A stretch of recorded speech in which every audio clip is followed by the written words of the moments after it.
자, 여러분 반갑습니다. 이번 시간은 화물 운송 종사 자격증에서 두 번째로 화물 취급 요령에 대해서 시험에 자주 출제되는 것만 요약해서 말씀드리겠습니다. 바로 시작할게요. 자, 화물 취급 요령 중에서 가장 중요한 거는 붕괴 방지 요령입니다. 밴드 걸기 방식, 주연 어프 방식, 슬립 멈추기 시트 삽입 방식, 풀 붙이기 접착 방식, 수평 밴드 걸기 풀 붙이기 방식, 슈링크 방식, 스트레치 방식, 박스 테두리 방식 이렇게 있고요. 이게 왜 가장 중요하냐면 다른 거는 이해를 하면서 거의 외우기가 쉬운데 반해서 이 밴드 걸기 방식, 주연 어프 방식 이런 명칭들 있죠. 명칭은 화물 취급 요령에서 가장 자주 나오기도 하지만 외우기가 가장 어렵기 때문에 이게 가장 난이도가 높은 문제라고 보시면 돼요. 그렇기 때문에 제일 먼저 언급을 해드리는 겁니다. 바로 시작할게요. 밴드 걸기 방식입니다. 화물을 붕괴 방지하기 위해서 밴드 걸기 방식이라는 게 있어요. 밴드 걸기 방식은 뭐냐면 나무 상자를 팔레트에 쌓는 경우 붕괴 방지에 많이 사용하는 거고요. 단점은 어느 쪽이나 밴드가 걸려있는 부분은 화물의 움직임을 억제하지만 밴드가 걸리지 않은 부분은 화물이 튀어나오는 결점이 있습니다. 일단 밴드 걸기 방식의 특징은 나무 상자를 팔레트에 쌓는 거라는 거예요. 나무 상자를 팔레트에 쌓는 경우. 단점은 밴드가 걸려있는 부분은 괜찮은데 밴드가 걸리지 않은 부분은 튀어나올 수도 있다. 자, 그리고 주연 어프 방식은요. 주연 어프 방식은 팔레트의 가장자리를 높게 해서 화물 포장을 안쪽으로 기울여서 화물이 갈라지는 것을 방지하는 방법으로 부대 화물에 효과가 있습니다. 주연 어프 방식은 가장자리를 높게 하는 거예요. 자, 다음으로 슬립 멈추기 시트 삽입 방식입니다. 이것도 자주 출제되는 편인데 슬립 멈추기 시트 삽입 방식은 뭐냐면 포장과 포장 사이에 미끄럼을 멈추는 시트를 넣는 거예요. 이것만 알고 계시면은 이거는 슬립 멈추기 시트 삽입 방식이구나 이렇게 하시면 됩니다. 단점으로는 부대 화물에는 효과가 있는데 상자가 이제 진동하거나 덜컹거릴 때 튀어오르기 쉽다는 문제가 있죠. 한마디로 평면상으로는 고정을 시켜줄 수 있어요. 근데 위아래 상하 진동으로는 고정을 시켜주지 못한다 이렇게 생각하시면 됩니다. 포장과 포장 사이에 미끄럼을 멈추는 시트를 넣는다. 시트를 넣으면 슬립 멈추기 시트 삽입 방식이라고 생각하시면 됩니다. 자, 다음으로 풀 붙이기 접착 방식. 풀 붙이기 접착 방식은 가장 저렴해요. 이 모든 것 중에서 가장 저렴한 방식입니다. 풀 붙이기만 하면 돼요. 그리고 장점으로 자동화 기계화 가능하다. 풀은 온도에 의해 변할 수도 있어서 포장 화물의 중량이나 형태에 따라 풀의 양이나 풀칠을 하는 방식을 결정해야 합니다. 어쨌든 그래도 저렴하다. 가장 저렴한 비용은 무슨 방식입니까? 이러면은 풀 붙이기 방식이라고 생각하시면 돼요. 자, 다음으로 수평 밴드 걸기 풀 붙이기 방식. 이거는 이제 풀 붙이기와 밴드 걸기 방식을 합한 거예요. 장점으로는 이제 화물의 붕괴를 방지하는 효과를 한층 더 높이는 방법이다 생각하시면 되겠습니다. 자, 그리고 이것도 중요한 거 슈링크 방식입니다. 슈링크 방식은 열 수축성 플라스틱 필름을 팔레트 화물에 씌우고 슈링크 터널을 통과할 때 가열해서 필름을 수축시켜 팔레트와 밀착시키는 방식인데 일단 단어가 열 수축성 플라스틱 필름을 씌웠다 그러면 슈링크라고 생각하시면 돼요. 슈링크. 장점으로는 물이나 먼지도 막아내기 때문에 우천시 하역이나 야적도 보관 가능한데 완전 뒤집어 덮어 씌우는 거기 때문에 통기성이 없고 비용이 많이 들고요. 고열의 터널을 통과함으로 상품에 따라서는 뜨거운 데 있으면 안 되는 것들 있죠. 그런 것들은 이용할 수가 없습니다. 자, 그리고 다음으로 스트레치 방식입니다. 스트레치 방식은 스트레치 포장기를 이용해서 플라스틱 필름을 팔레트 화물에 감아서 고정시키는 방법이고요. 구분하자면은 슈링크 방식은 가열한다는 거. 근데 스트레치 방식은 슈링크 방식과 다르게 가열하지 않아요. 대신에 필름을 씌우는 건 똑같습니다. 단점으로는 이제 똑같이 통기성이 없고 비용이 많이 든다는 단점은 슈링크랑 똑같아요. 요 두 개를 구분하는 방식은 슈링크는 열수축 플라스틱 필름을 씌운 다음에 가열하는 거. 스트레치 방식은 가열하지 않는다는 겁니다. 자, 그리고 마지막으로 박스 테두리 방식은 팔레트에 테두리를 붙이는 박스 팔레트와 같은 형태고요. 자, 장점으로는 화물이 무너짐 방지 효과가 크다는 겁니다. 다음으로 운송장 기재 시 유의사항 및 부착 요령입니다. 유의사항은요, 화물 인수 시 적합성 여부를 확인한 다음 고객이 직접 정보를 기입하는 거고요. 특약에 대해서 약관 설명하고 확인필에 서명을 꼭 받아야 됩니다.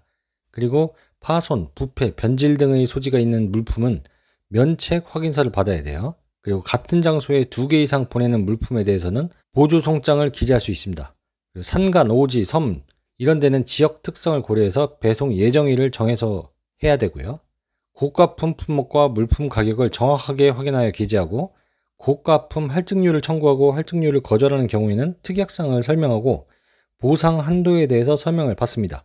그리고 운송장 있죠. 송장 부착 요령은 원칙적으로 접수 장소에서 매 건마다 작성해서 화물에 부착하는 거고요. 여러분도 뭐 편의점 같은 데서 택배 많이 붙여 보셨잖아요. 운송장 결제하면은 스티커로 나오잖아요. 운송장이. 그래가지고 박스 위에다가 잘 보이는데 부착하는 거예요. 똑같습니다. 어렵지 않아요. 정중앙 상단에 뚜렷하게 부착하는 거고요. 부착이 어려운 경우에는 이제 최대한 잘 보이는 곳에 부착해야겠죠.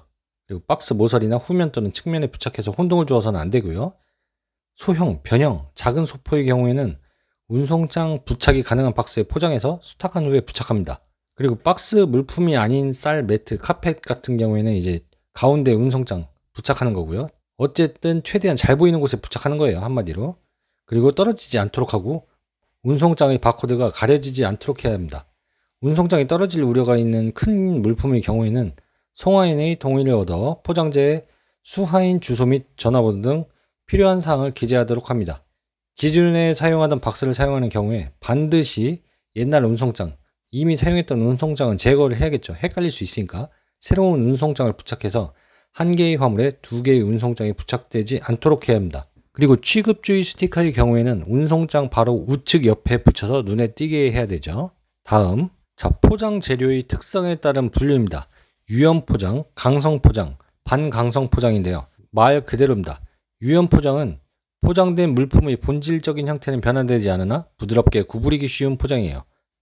재료로는 이제 종이, 플라스틱, 알루미늄 호일, 면포, 필름이나 얇은 종이, 셀로판 등 그런 게 있겠죠. 강성 포장은 그 반대, 딱딱한 거. 용기 형태가 변화되지 않고 고정되는 거예요.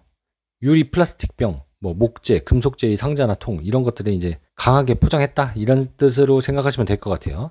반강성 포장은 강성을 가진 포장 중에서 약간의 유연성을 갖는 골판지, 플라스틱 보틀 이런 걸로 포장했다는 거죠.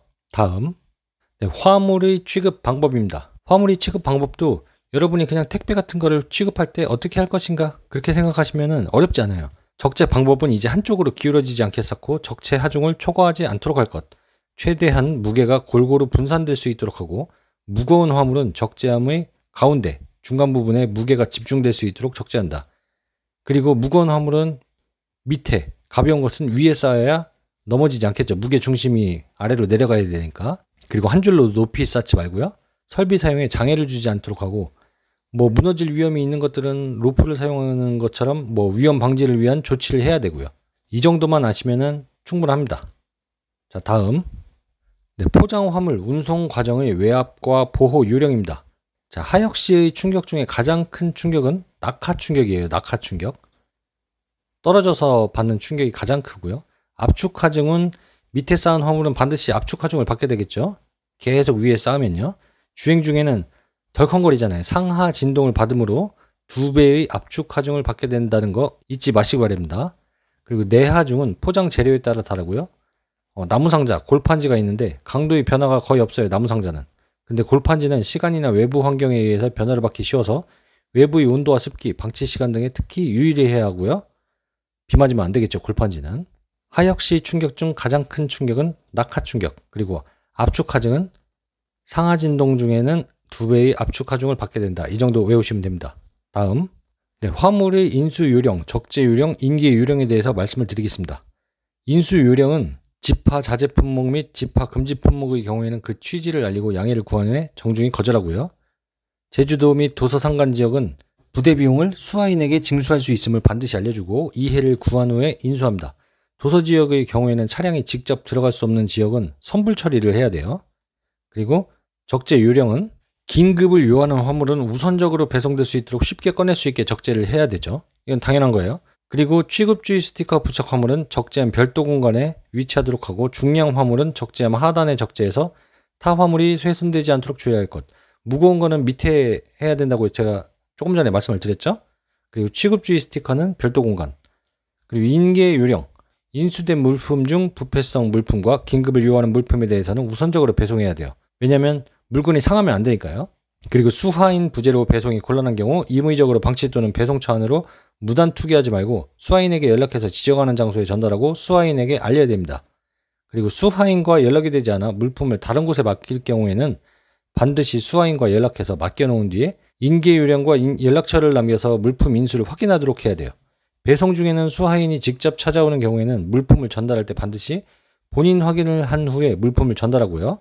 인수 확인란에 직접 서명을 받아서 그로 인한 피해가 발생하지 않도록 유의할 것 꼭 아시기 바랍니다.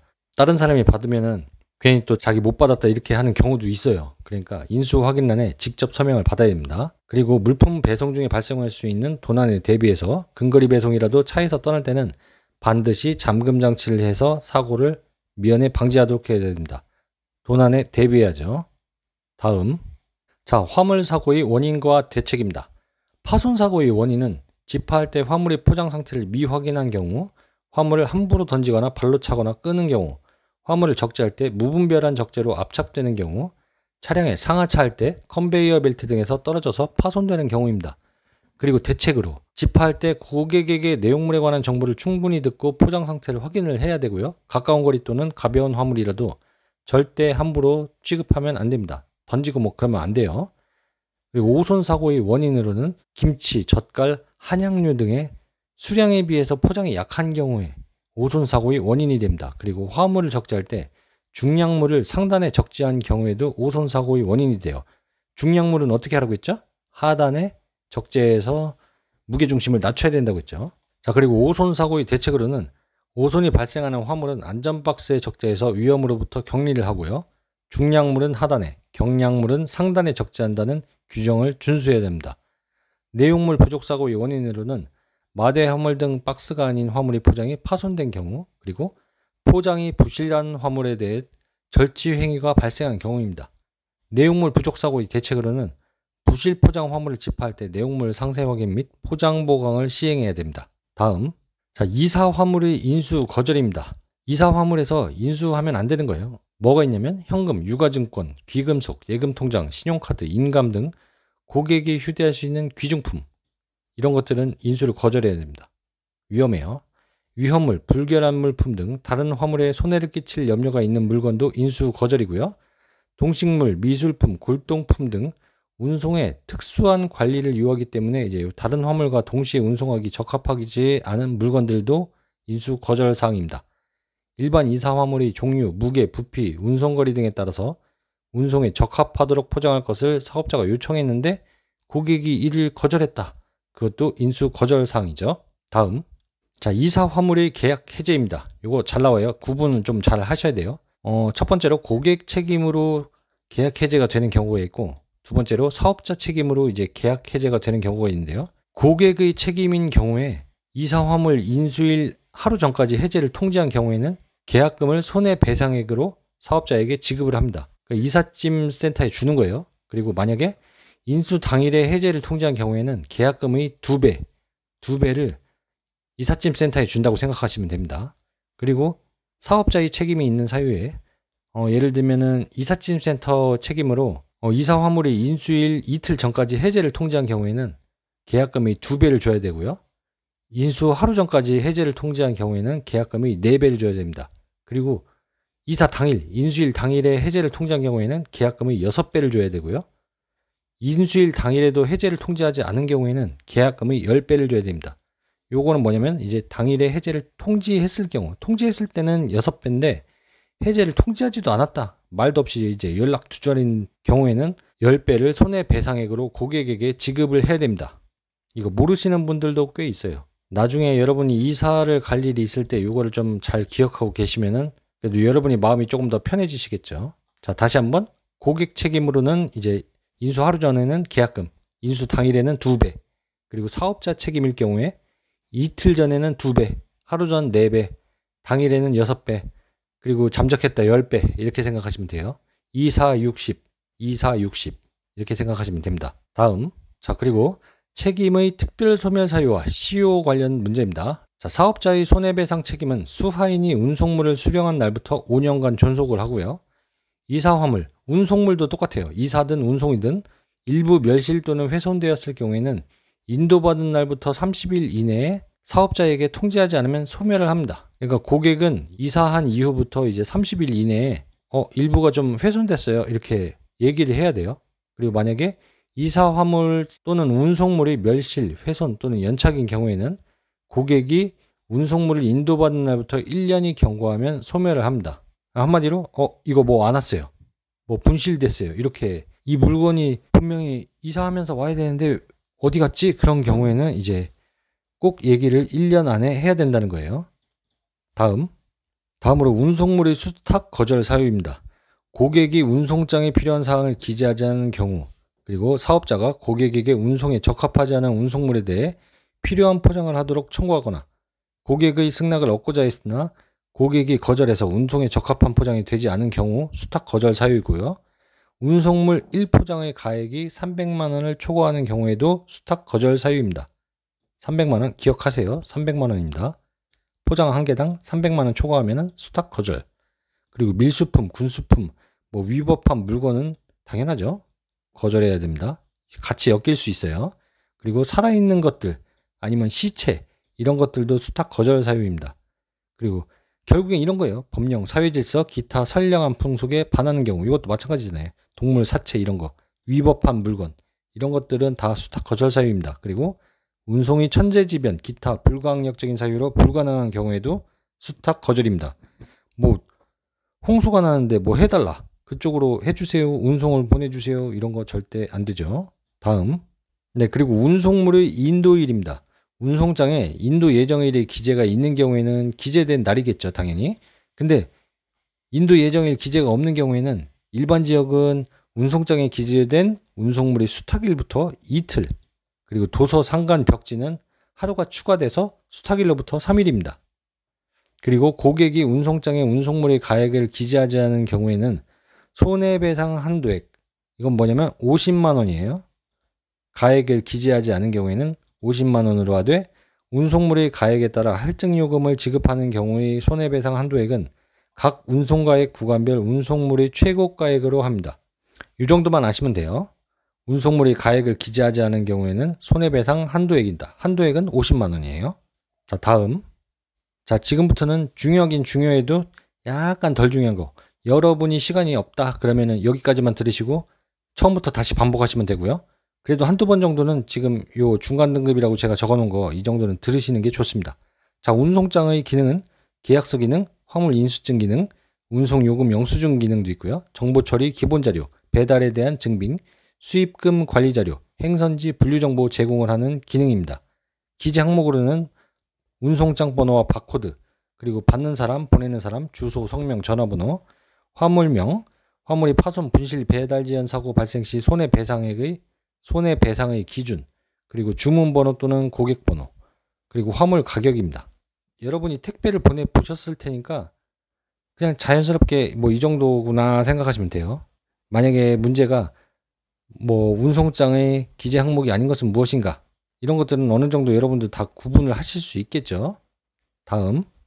자, 그리고 취급 표지입니다. 취급 표지의 기본 색상은 검은색이에요.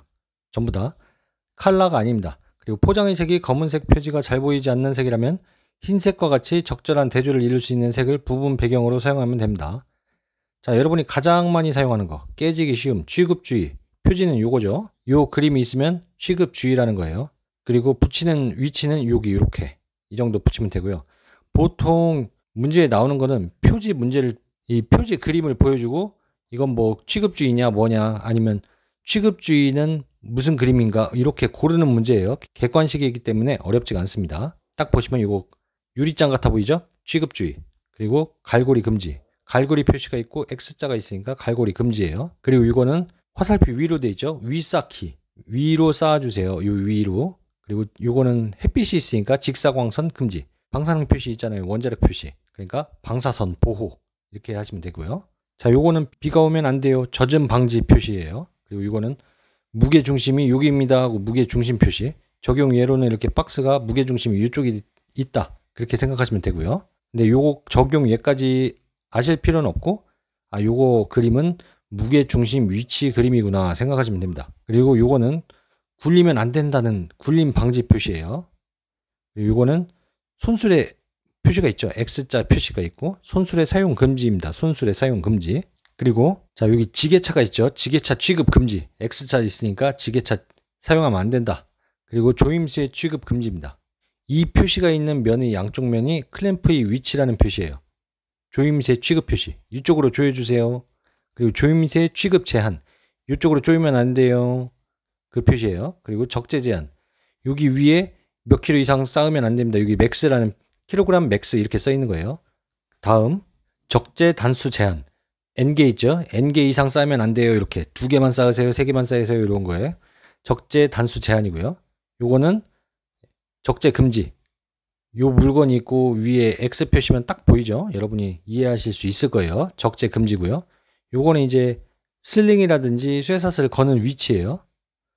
요렇게 2개 해가지고 이쪽으로 이렇게 걸어주시면 됩니다. 이런 거예요. 거는 위치 표시. 그리고 이거는 온도 제한입니다. 이 온도 이상이면 안 돼요. 이런 뜻으로 온도 제한입니다. 다음, 자, 고속도로 운행 제한 차량 관련입니다.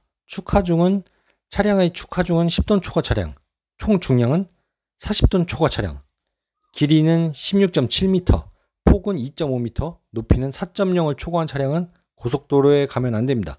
그리고 적재 불량 차량, 그리고 정상 운행 속도가 시속 50km 미만인 차량은 고속도로에 들어갈 수가 없습니다. 자, 축하 중 10톤, 총 중량 40톤, 길이 16.7m, 폭 2.5m, 높이 4.0m, 그리고 속도 50km 미만. 이렇게 생각하시면 돼요.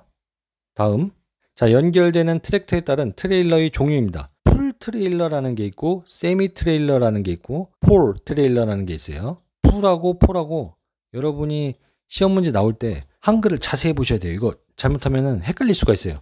풀 트레일러는 트레일러 하나만으로도 그 자체의 적재함을 갖고 있다는 뜻이라고 생각하시면 돼요. 완전한 트레일러다. 다시 말해서 트랙터와 트레일러가 완전히 분리되어 있고 트랙터 자체도 적재함을 가지고 있다는 거예요. 그리고 세미 트레일러는 세미 트레일러용 트랙터에 연결하여 총화종의 일부분이 견인하는 자동차에 의해 지탱되도록 설계된 트레일러고요.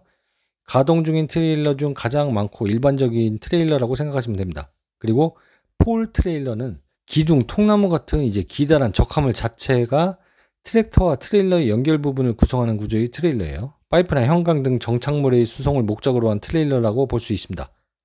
다음, 자, 그리고 마지막으로 컨테이너의 위험물 수납 시의 주의사항입니다. 표시는 위험물의 분류명, 표찰 및 컨테이너 번호를 외측부 가장 잘 보이는 곳에 표시를 해야 되고요. 수납 및 적재 방법은 컨테이너에 위험물을 수납하기 전에 철저히 점검해서 구조 상태 등이 불안한 컨테이너를 사용해서는 안 되고요. 개폐문의 방수 상태도 점검을 해야 됩니다. 왜냐하면 위험물은 밖으로 삐져나오면 안 되잖아요. 그러니까 방수 상태까지 점검을 해야 돼요. 그리고 수납되는 위험물 용기의 포장 및 표찰이 완전한가를 충분히 점검해서 포장 및 용기가 파손되었거나 불완전한 것은 수납을 금지해야 됩니다. 그리고 화물의 이동, 전도, 충격, 마찰, 누설 등에 의한 위험이 생기지 않도록 충분한 깔판 및 각종 고인목을 사용하고요. 화물 중량의 배분과 외부 충격의 완화를 고려하여 어떤 경우라도 화물의 일부가 컨테이너 밖으로 튀어나와서는 안 됩니다. 그리고 수납이 완료되면 즉시 문을 폐쇄해야 되고요. 이동하는 동안에도 전도, 손상, 찌그러지는 현상 등이 생기지 않도록 적재하고 적재 후에는 반드시 잠금 장치로 잠궈야 됩니다. 그리고 만약에 동일 컨테이너에 수납해서는 안 되는 경우가 있는데요. 분명히 다른 위험물 또는 위험물과 위험물 이외의 화물이 상호작용해서 발열 및 가스의 발생, 부식작용, 아니면 물리적, 화학적 작용이 일어나서 화재 같은 게 일어날 수도 있잖아요. 그럴 때는 수납을 해서는 절대 안 됩니다. 자, 지금까지 두 번째 화물 취급 요령에 대해서 가장 중요한 기출 기반으로 요점 정리를 제가 해드렸고요. 제가 만든 이 영상만 반복해서 청취를 하신다면 이 화물 취급 요령에서 60점 이상 분명히 맞을 수가 있습니다. 여러분은 기본적으로 운전면허증이 있으시니까요. 자, 다음에도 도움이 되는 영상으로 찾아뵙겠습니다. 여러분이 도움이 되셨다면 구독과 좋아요, 알람 설정까지 부탁드리고요. 시청해 주셔서 대단히 감사합니다.